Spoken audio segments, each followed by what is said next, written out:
Good afternoon, everyone, and thank you for joining us on a Sunday afternoon as we're here to discuss Israel strikes back, the Israeli attack that occurred early yesterday morning against Iran, with reported over 100 Israeli aircraft flying 3 waves of attacks to hit Iranian military and defense industrial targets. I'm Blaise Misztal, JINSA's Vice President for Policy. And I'm joined by my esteemed colleagues, Israeli military experts, IDF retired Major General Yaakov Amidror, former National Security Advisor and JINSA Distinguished Fellow, IDF retired Major General Yaacov Ayish, JINSA's Julian and Jenny Josephson, Senior Vice President for Israeli Affairs and former Head of Operations for the IDF, and former commander of the Israeli Air Force, retired Major General Amikam Norkin, also a JINSA Distinguished Fellow. I want to thank all of them for spending their Sunday evening with us. I want to talk with them about what they can tell us about this operation, how it unfolded, what targets it hit, and what it means for the future, both of direct Israeli-Iranian confrontation, but also the rest of the fronts on which Israel is fighting against Iran's terror proxies. But I wanted to first start with General Amidror to ask him about the strategy behind the strikes. What were they meant to accomplish? How were the targets selected? And how does Israel assess the impact of the strike? I think that, thank you very much for inviting me for this very important meeting, because I think this, in a way, it's a turning point here. What happened is that the whole strategy of Iran, which was built by Soleimani and Khamenei for the last 25 years, is collapsing. The idea was to build around Israel a ring of fire. The proxies will do the job. Iran will remain 1,500 kilometers away, 1,000 miles away from Israel, and Israel will collapse under the pressure of all the proxies together. What happened, and I don't want to go into all the details, Hamas is not relevant anymore as a threat to Israel. They lost it. Hezbollah is getting blow after blow. You know, the whole leadership was assassinated. The ability to launch the 1,000 rockets, the missiles that they had in mind, that they prepared, didn't work. We destroyed many of them, if not the majority. The whole structure of command and control doesn't work. And Iran stands alone in a direct confrontation with Israel. Everything that they planned that will happen didn't happen. Everything that they didn't want to happen is happening. So for Iran, it's a very crucial time. They have to decide what new strategy to make from all the problems that they are facing. That attack by Israel, remember, it was after the second time that the Iranians hit Israel with the all in all almost 500 projectiles. In the last time, it's almost 200 ballistic missiles, huge attack. The damage in Israel is minimal. So our defensive system worked very good, and they understand it. And the decision here was to show the Iranians we can get and hit every target that we are picking in Iran. We can do it very precise. The damage will be enormous, and you cannot stop us. And all the 4 elements had been shown in this attack. The decision to take this set of targets was a combination of our wish not to accelerate the situation, not to make it even harder in the future, to force the Iranians to react. There was American involvement that they don't want a war now before the elections. Our decision not to lead it to the area of civilian targets. We didn't want to that will be the next stage. And to put all the problem in the Iranian court. Now they have to make a decision. because they understand that if these are the capabilities of Israel, and I'm sure that you will hear from Norkin and Ayish about the attack itself, we expose their inability to defend Iran. We expose the weaknesses of the anti-air missiles that they have, and the ability of Israel to be very precise whenever we decide what the targets will be. And now they have to make a decision. Will they go for another operation after which Israel will have the legitimacy to make what we didn't make in this operation? For example, to attack all the economic targets, oil, gas, and so on and so forth, and to put the economy of Iran in a huge challenge, because it's bad anyhow. So if you add to that an Israeli attack on the oil and gas facilities, it will be devastating from their point of view. Or to close and do nothing, and everyone understand what is the situation. From our point of view, the strategic decision here in Israel, it's for us, it's better not to escalate, because we want to focus on what we are doing now in Lebanon. It's a very important job to do, how to weakening Hezbollah to the level in which it is not a threat anymore after the end of the war, and to push Hezbollah from the South Lebanon, that it will not be endangered, that the Hezbollah cannot endanger the Israeli citizens in the north. From our point of view, what we did to the Iranians is enough to show them that they have to be more cautious. And if that will end this stage, the direct conflict between us and the Iranians, the better. But we are more than ready to go to the second stage. All the preparation had been done. Thank you, General Amidror. Let me turn to General Norkin. We just heard from Amidror that Israel did what it had to do to deter the Iranians and keep them from another attack. Can you tell us more about what exactly Israel did? Can you tell us a little more about the operation? Yeah, well, thank you very much, and I would like also to thank for the opportunity to speak here in this special weekend. As you all know, a strategy without operational capabilities, it might remain a theory. So all the strategic plan that General Amidror mentioned, based on our operational capabilities that we built in the last 15 years. And the Israeli government know that the Israeli Air Force and of course the Israeli intelligence community can support the strategy by such an operation. And once you're looking at the map, in one hand. On the other hand, as you all know, in Israel, there is only one aviation. There is no Navy aviation, Army aviation, Special Forces aviation. There is only one Air Force, the same Air Force that acts in Lebanon, in Yemen, in Gaza, in Syria, acts in Iran. The same airplanes, the same pilots. More than 15% from the pilots and the navigators were reserve. I'm happy to announce that 4 women took part in this operation, which is very important for us. So once the Air Force took all the S-300 units and destroyed them, today there is no strategic air defense capabilities in Iran. They cannot defend themselves with the most advanced Russian system that they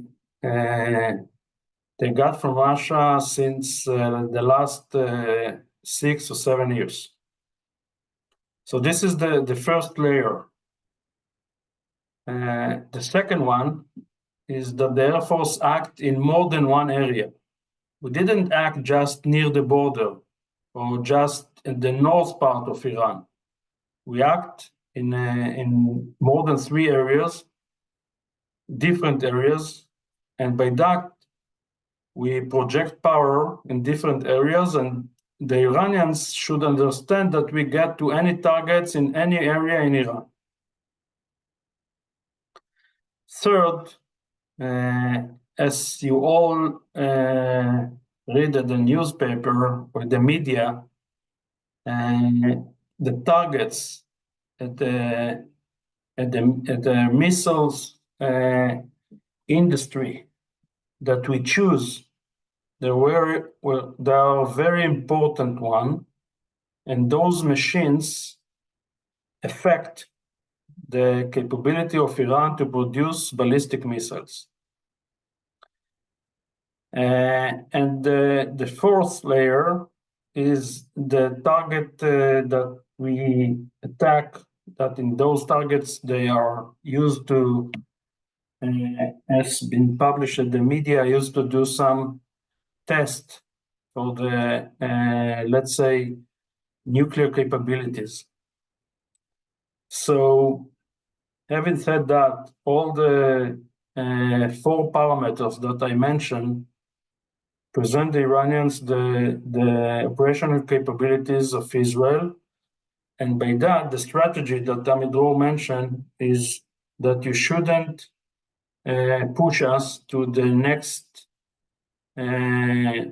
step. And of course, from our side, we don't want to get into a tennis game. Each side might hit another hit, and then we are going to see an escalation and regional war. This is not the interest. I think both sides understand that. And today, Israel is in a very high alert. Mainly the defense forces, we are ready for the Iranian attack, but I hope that they will not act. And by that, we are going to get back to our main focus at the North Front. Thanks, General Norkin. I just wanted to come back to something you said, because it sounded really incredible, which is there are no more S-300 air defense batteries left in Iran. They're all gone? As I know, they got 4 and we destroyed all 4 of them. There's also been reporting that there were strikes in Syria and Iraq as well. Can you tell us anything about those? Well, I don't want to speak about specific targets, but imagine, again, let's imagine, I'm sorry that I cannot present and share the Middle East map, but as you all know, our friends in the Middle East and the Gulf, they ask us, please do not fly over our airspace. So to fly from Israel to Iran, you need to fly over enemy territory. You need to fly under the radar detection. You need to fly very close to a real threat. So from time to time, we need to, let's say, open a road for the airplanes, open the routes for the airplane to navigate in a very low altitude at night. So for that reason, we attacked some of the targets between Israel and Iran to support the airplanes to fly with no threat through the navigation mission. On the topic of air defenses, one thing that stood out to me about the attack is seeing videos on Twitter of the Iranians trying to defend Tehran with anti-aircraft guns, decades-old technology, which I think speaks to just how limited their air defenses are at this point. No, I don't want to be arrogant. The Iranian capabilities, they are quite high, and they got a lot of air defense systems. more than just this S-300. They got a lot of Iranian technology, but the S-300 is the most advanced one. I wanted to ask about another of the layers that you mentioned, General Norkin, or maybe General Ayish, which is the targeting of Iran's defense industrial base and specifically missile production facilities. Is there an assessment of how much this sets back Iran's ability to produce the types of missiles? Is it the types of missiles that were used in the attack on October 1st, or is this what other types of missiles might be affected by hitting these targets? Well, I prefer not to get into too much deeper into the intelligence, but the parts that we destroy in the production line, they are a very important one, and the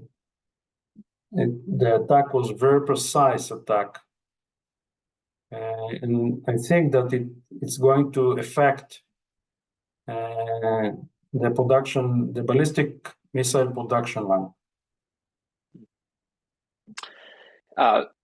I also wanted to ask, there's been reports in the US media that Israel gave advance warning to Iran through Arab governments that this attack was coming. Is that accurate? And what's the rationale behind giving Iran warning?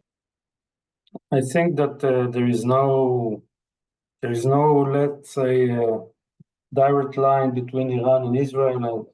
I'm sure that Israel didn't send any message, but so maybe others.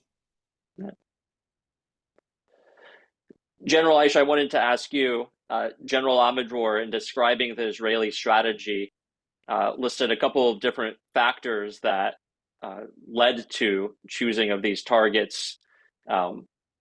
Wanting to avoid escalation, wanting to keep focus on the north, but also the element of American reluctance, perhaps, for a broader set of targets. What's your sense of the weight that each of those factors had, and what was really determinative? Thank you, Blaise, for having me. We are talking already for 20 minutes and we didn't mention yet the US. And I think it's the missing link here in many ways. And with your permission, I would like to offer another perspective on the strike and give it the strategic context. It was more than just the retaliation by Israel after the different strikes conducted by the Iranians. I think it was a strike that led to 4 new elements. One was to restore Israel's deterrence. Second, that was mentioned already, is to expose Iran's nuclear capabilities, Iran's economy, to Israeli repeating attacks in the future.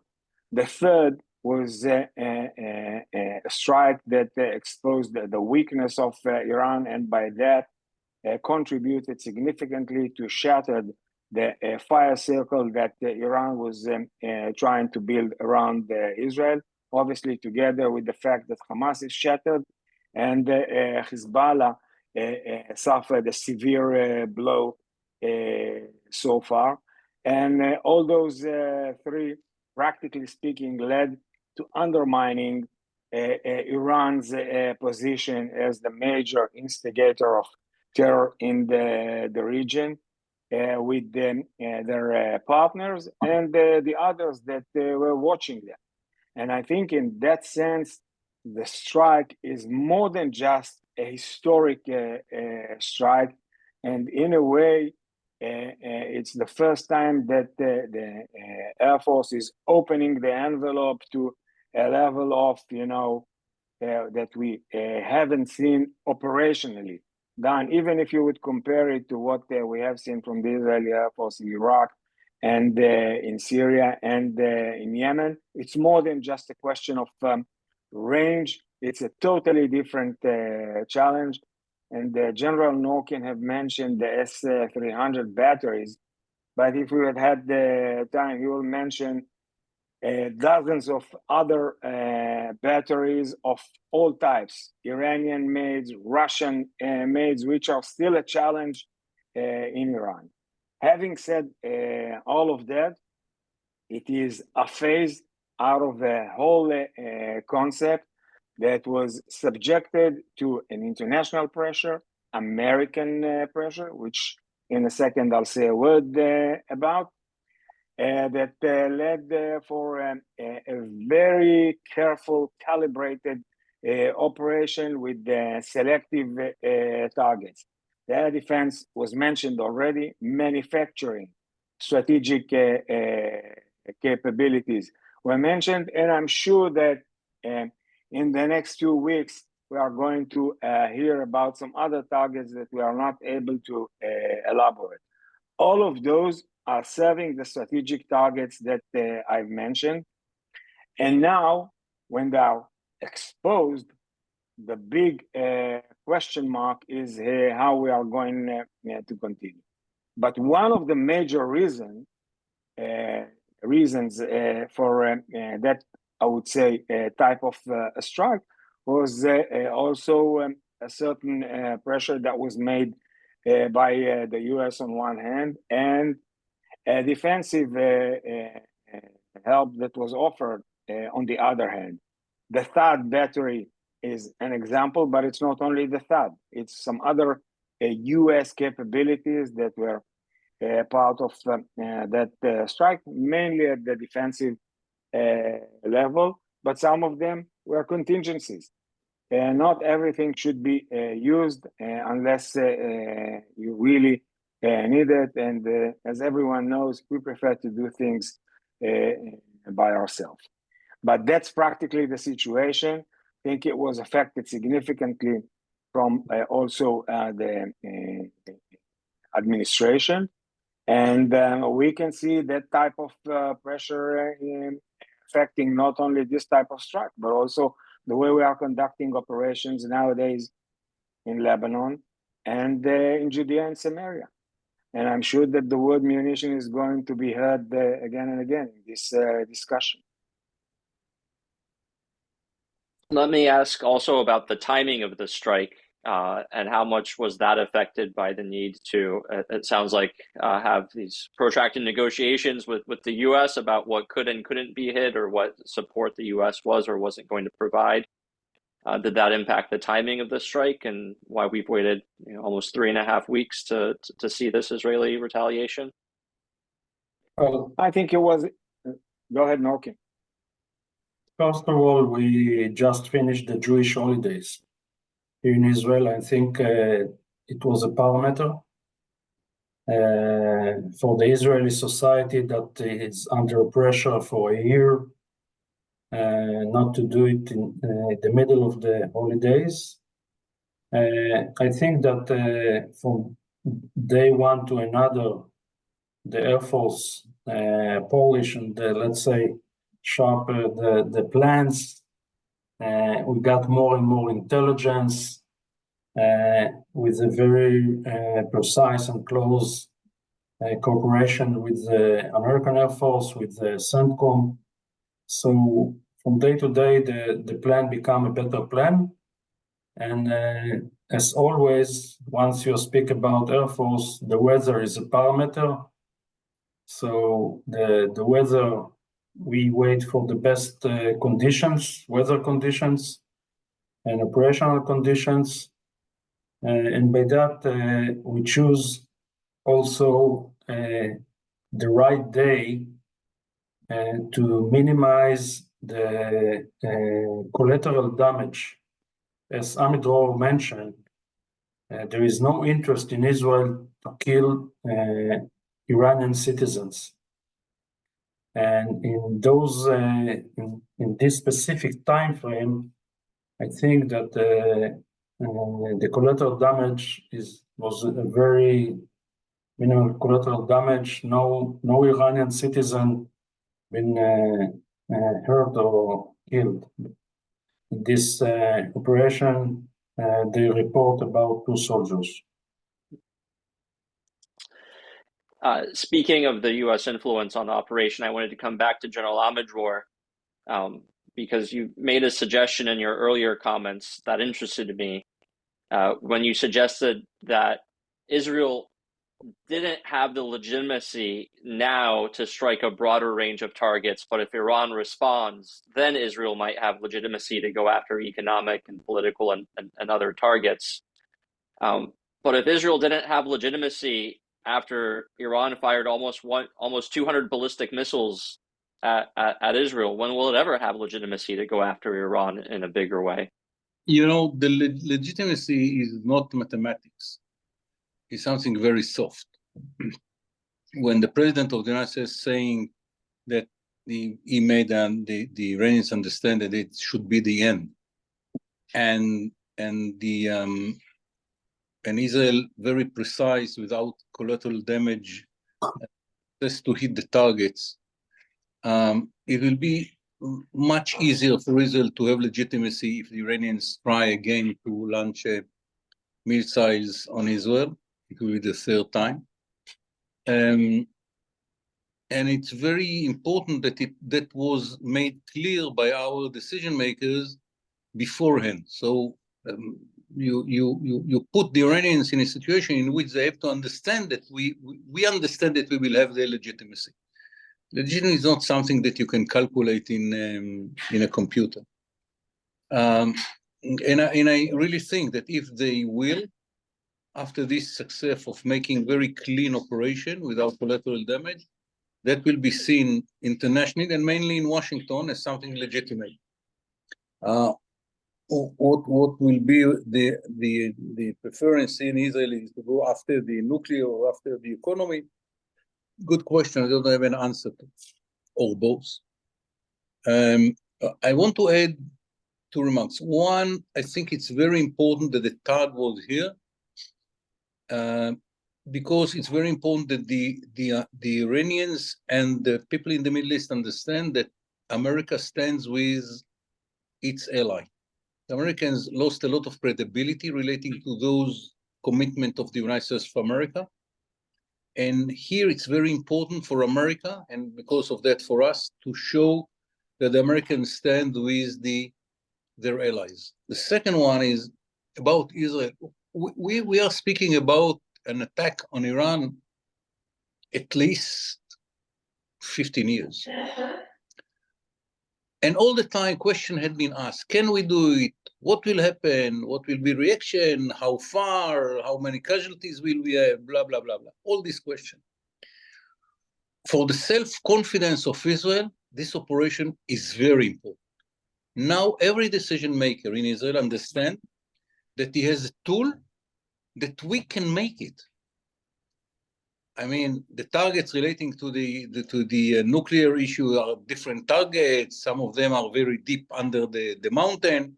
We understand the differences, but the basic issue of reaching Iran, hitting targets, destroy them, and coming back without casualties, this is something which is very important because we are in a war that Israel never faced in its history.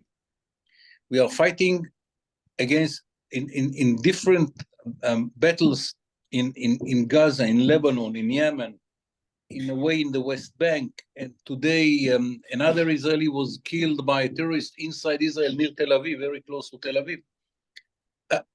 For the self-confidence of the decision makers and the people in Israel, it's very important. It will give us kind of a freedom that we don't this confidence, you all the time hesitate what can be done and what cannot be done. And here we have a clear answer.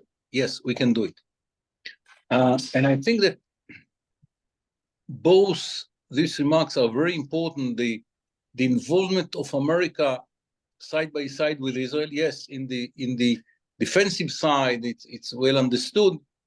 But the fact that the Americans send the TAD is very important for the whole Middle East. And the self-confidence that now we have, which will make our life easier to deal with other fronts as well. We have a tool. We know now that we know how to use it. And from now on, it will be a question of decision. Let me ask. Sorry, go ahead, General Norkin. As we all know, Israel is the only nation that attacked Iran since the Iran-Iraqi war. And I think it's also notable that compared to the April 13th Iranian attack, when something happened inside Iran without necessarily attribution, that this was Israel publicly to credit for this attack. It's operationally certainly quite incredible. But I wanted to push a little more on the strategic question, and I guess ask all three of you, was this attack really enough? Was it enough to attack the goal of deterring further Iranian attacks and keeping Iran out of this conflict further? I mean, to play devil's advocate, after the October 1st attack, Israeli leaders were talking about how forcefully they were going to respond. They were talking about hitting all sorts of targets. Israeli media was putting up pictures of Iranian leaders that could be assassinated or killed in strikes. And then you had the US come in and say, no, you can't hit nuclear targets. You can't hit energy targets. It's very clearly reported in the media that there was disagreements between the US and Israel about what to hit. And then we had this more limited strike. To your point, General Amidror, it seems like despite the THAAD being sent, doesn't that actually weaken Israeli credibility if it's seen that Israel wanted to do more and the U.S. pulled it back? So was this strike enough? Those who understand the challenge of hitting targets 1,000 miles from home for a state like Israel, we are not a superpower. We don't have any history of doing it in the past. I think that the Iranians, unlike the Israeli media, understand how strong was the reaction, the reaction here, the retaliation. And the experts in Iran, when they will come a day or two from now back to Tehran, collecting all the damage assessment, and will tell the decision makers, guys, here we face a strong air force that could destroy every target in Iran today. Maybe it will be not as easy for all these targets under the mountains, but all the targets which are not under the targets and all the economic targets are not under the mountain. The Israelis can make here a devastating attack. The expert, of course, there is one prerequisite that they will tell the truth to their decision makers. But if they tell the truth to their decision makers, the report will be very severe, very problematic for the decision makers. Unlike the media, which is playing, to sit in the media and to give advices how to attack everything in one day and to finish everything in 2 days, it's very easy. But those who are professionals enough to know the details and the facts, for them, it is clear that it was a very strong attack.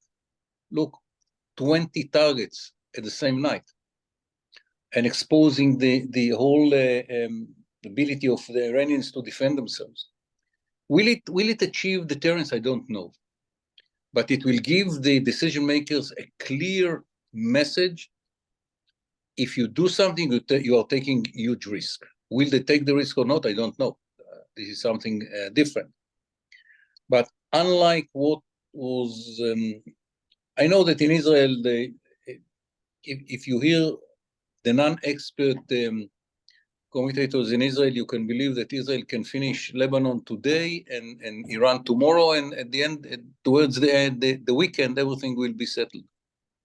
It doesn't work like that. I think I'd rather have the Israeli non-expert commentators than the American ones who think the Americans can't do anything.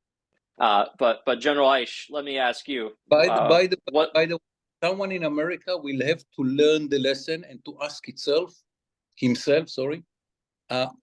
where we write about making the Iranians, the nemesis of the Middle East, that if we do something, it will, the skies will be World War III. World War III. It didn't happen after Soleimani. It didn't happen after the moving of the embassy to Jerusalem. It didn't happen after Nasrallah, and it didn't happen now. So many experts in America, and in this case, within the real experts, the professional echelons, will have to ask themselves many questions about how they put the decision makers in a situation in which they overqualify the abilities of Iran.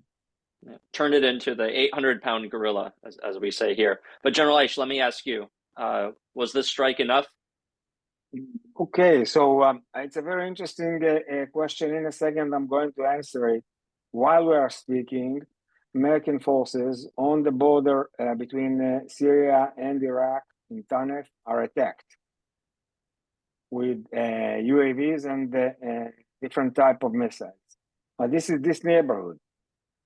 Now, back to your question, is it enough? The interesting part in this strike, and it's really an interesting one, that it left everything open. All the options are on the table. And you can see it as a closure strike, but you can see it as the first phase. And many will come. Everything is subjected to the way the Iranians are going to behave. And I think the way we should judge such a strike at the strategic level, it's according to the strategic goals that were given to the IDF by the Israeli government. It's not a matter of strong or light. Definitely, the Air Force know how to inflict severe damage. We have seen it in many places. And those that are blind, all you have to do is to invite them to see what had happened in Hudaydah or in the Dahya or many other places. It's not a matter of strong or light. It's a matter of strategic goals. And I think it served the strategic goals now and in the future, at least I would say in the next 6 to 12 months in a good way. And the rest will be come. It's not something that is already touching sensitive targets that might be the next one, but the doors are open. The way was paved by this strike, and that's the interesting part that we can see here. According to your question about the 2,000-pound bombs, yes. Should we had less constraints in that area? I can imagine that the way we are fighting the war in Lebanon and the way that we are fighting the war nowadays, after almost 13 months in Gaza, and to include other places, would be totally different. And we are calculating our moves very carefully. And it's quite clear to everyone that no one anticipated such a long war in 7 different fronts with so many limitations. And you can see that everything is very carefully calibrated and stretched and used. And I would say that so far they are using it wisely. All right. General Norkin, do you want to weigh in on, was it enough? Well, first of all, we should be proud, but we shouldn't be happy, because I think that this is the right level at the right time.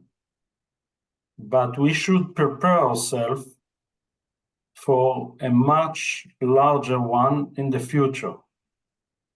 And we need to build our force for a much larger one in the future. We need to have our new air refuelers.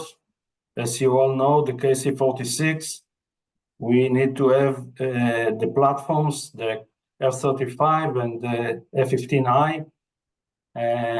In this operation, we flew with our F-15 from that they are already going to celebrate 50 years in Israel. They arrived to Israel in 1976. Yeah. So we should prepare ourselves. We should build our force. We got no B-2 that can fly from the state to Yemen. We are using the same platform in Gaza, in Lebanon, in Yemen, in Syria, and in Iran.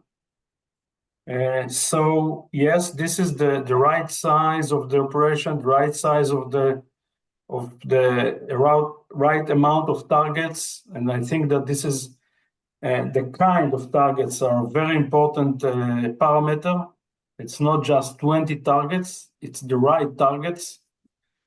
So we should be proud, but we should prepare ourselves to defend ourselves, and we should prepare ourselves to a much larger, higher scale operation in the future.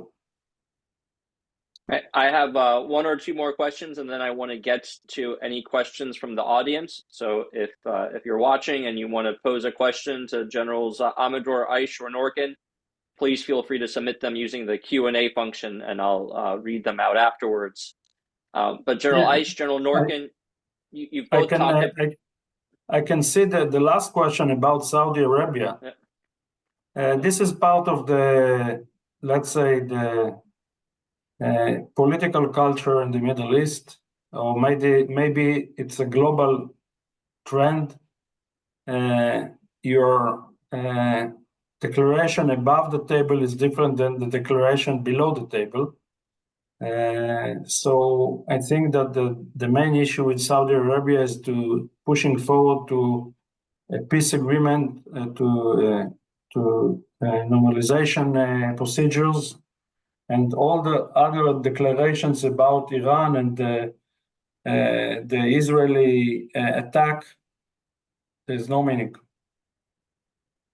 I wanted to go back really quickly because both General Ayish, General Norkin, you talked about this attack as potentially opening the way to future attacks, and I think in particular, eliminating all the S-300 batteries in Iran is obviously a major investment in the possibility of future attacks.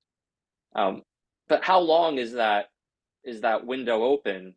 For every action, there's an opposite reaction. We've already heard the Iranians talking about getting more air defense capabilities from the Russians. How long until the Iranians are able to learn from this attack and use it to strengthen their air defenses and make it harder for Israel to do what it needs to do?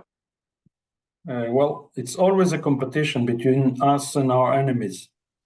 It's intelligence competition, force buildup, procedure competition, technology competition, and we should be always in front of our enemies, and we should be always the first to achieve the best technology, the best know-how. Part of this operation, it's not just the most advanced platform. It's part of the Israeli capabilities is the know-how, the operational experience.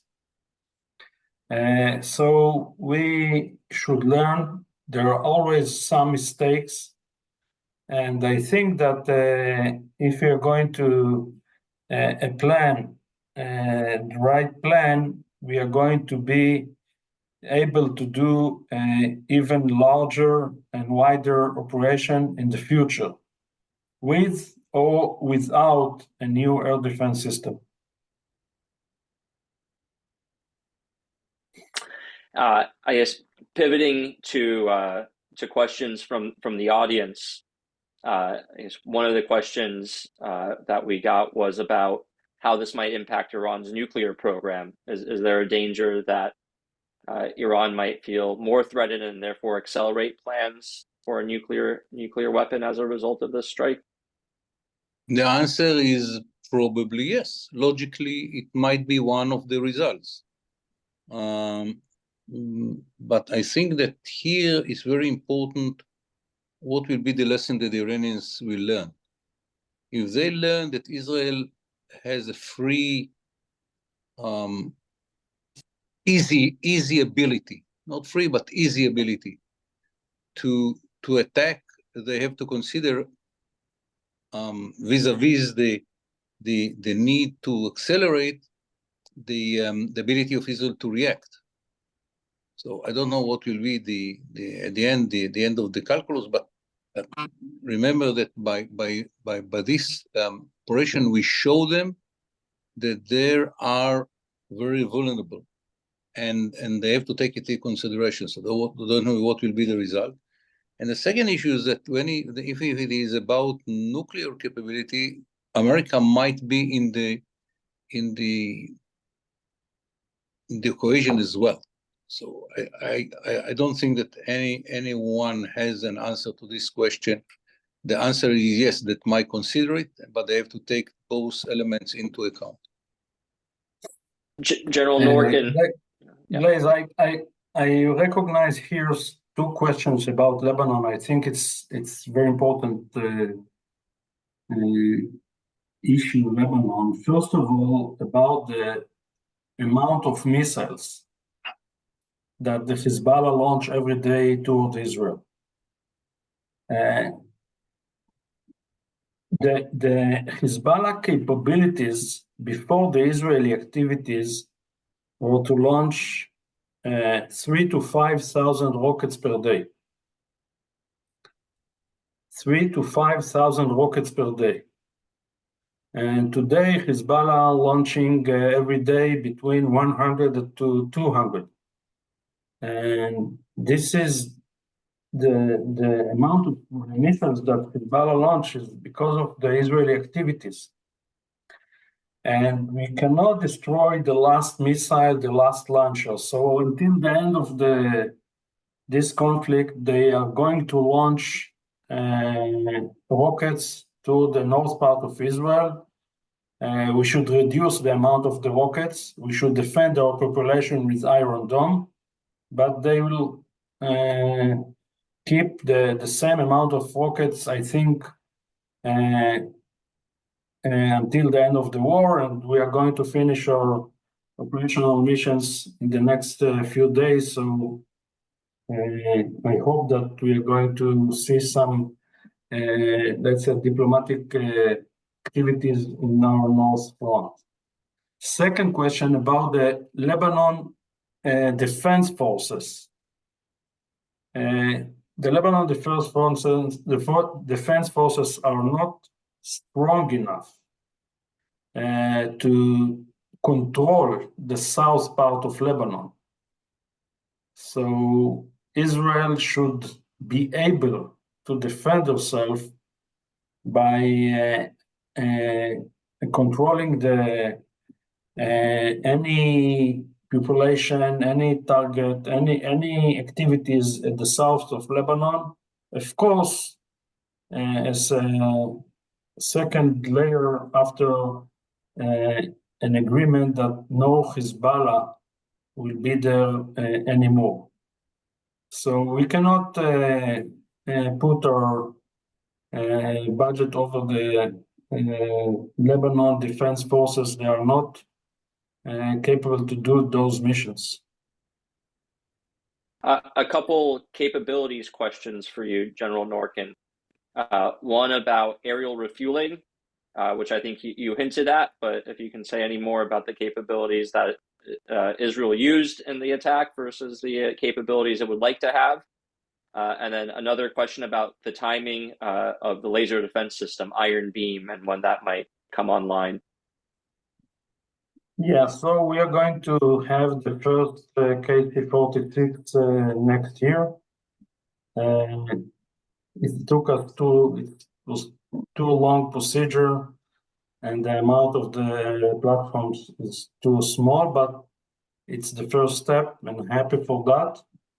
And about the laser beam will start to act at our north front in the very near future, but at the beginning, it will be in a very limited area against limited threat as a first step for a new system.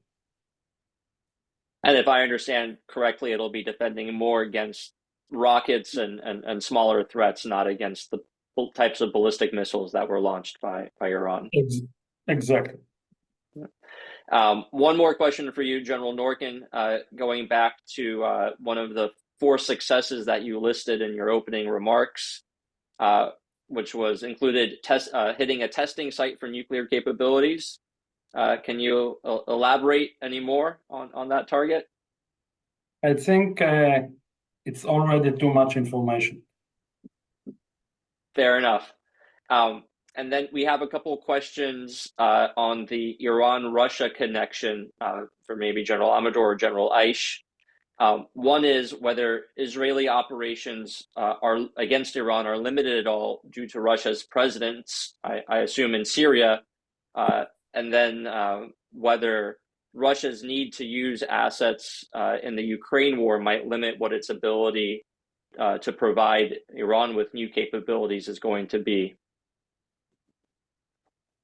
About the presence of the Russians, we know where are they, we know what capabilities they have, and the Air Force is taking it into account when it's making the planning, but that will not stop us. I mean, they will have to change routes or direction or whatever is needed.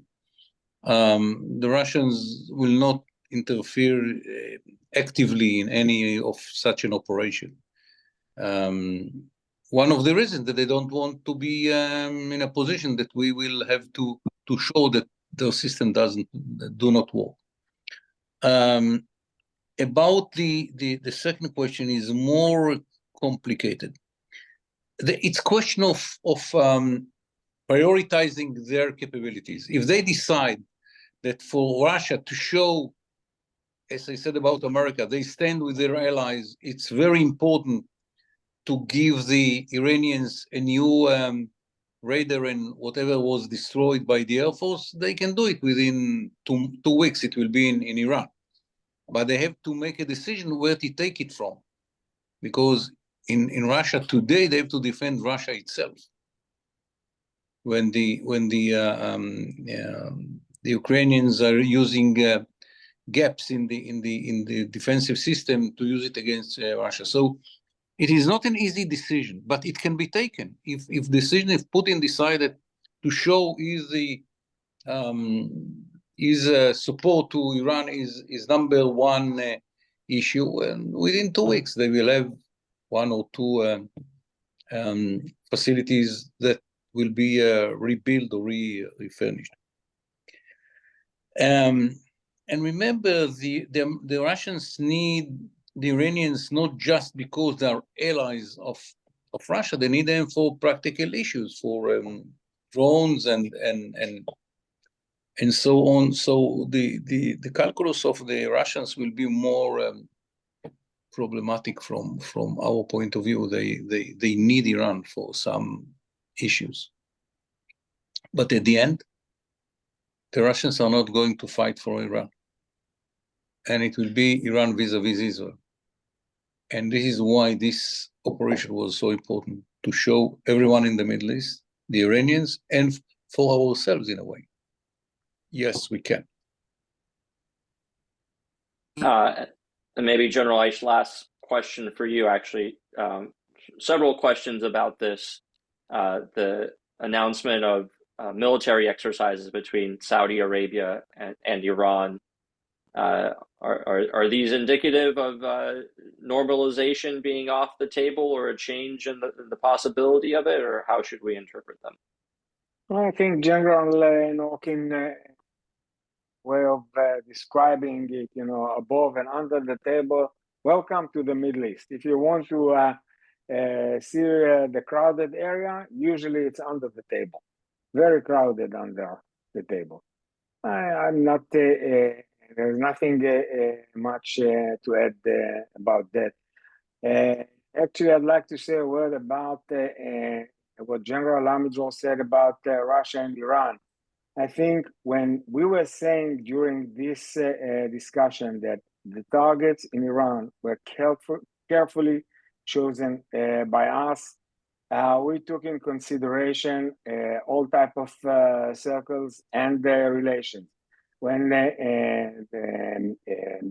international media is describing factories for ballistic missiles or UAVs factories, we can immediately understand what type of implications it will have on those who are supported by Iran. And when we are talking about air defense batteries, it's a very expensive and scarce commodity nowadays.